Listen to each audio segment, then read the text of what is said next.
సేవా కార్యక్రమాలు అందేటట్టుగా మనం ఈ ట్రస్ట్ ద్వారా ముందుకు తీసుకెళ్లాలని అనుకున్నారు. అట్లానే నేను మేనేజింగ్ ట్రస్టీగా ఆ ట్రస్ట్ ద్వారా ఆయన ఏమనుకున్నారో అదే కాకుండా ప్రజలకి ఏది అవసరమో ఎప్పుడు ఏది అవసరం ఉన్నప్పుడు మా ఎన్టీఆర్ మెమోరియల్ ట్రస్ట్ ఎప్పుడు ప్రజలకి సేవా కార్యక్రమాల్లో మేము సేవా కార్యక్రమాలు అందేటట్టుగా మనం ఈ ట్రస్ట్ ద్వారా ముందుకు తీసుకెళ్లాలని అనుకున్నారు.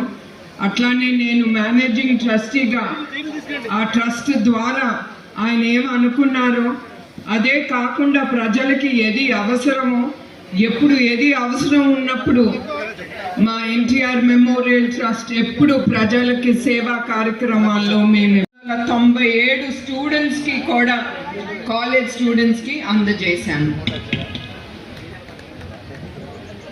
ఇప్పుడు ఈ హెల్త్ క్యాంప్స్ ముందుకు తీసుకెళ్ళటానికి కూడా మేము 4 బ్లడ్ బ్యాంకులు నిర్మించాము. హైదరాబాద్ వాళ్ళకి మేము అందించాము. అదే కాకుండా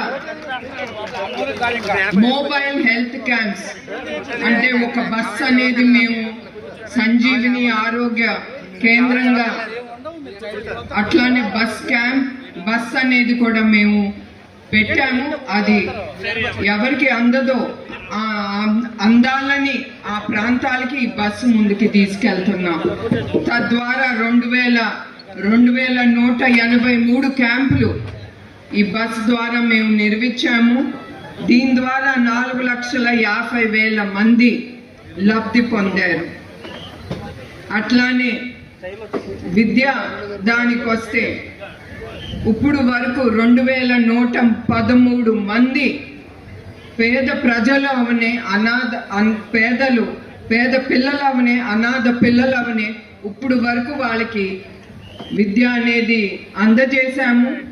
వాళ్ళకి విద్య అందజేయటమే కాదు, వాళ్ళకి సదుపాయాలు వాళ్ళు ఉండటానికి భోజనాలు కానీ వాళ్ళ యూనిఫామ్ కానీ అన్నీ ఎన్టీఆర్ మెమోరియల్ ట్రస్ట్ ముందుకు తీసుకెళ్తాను.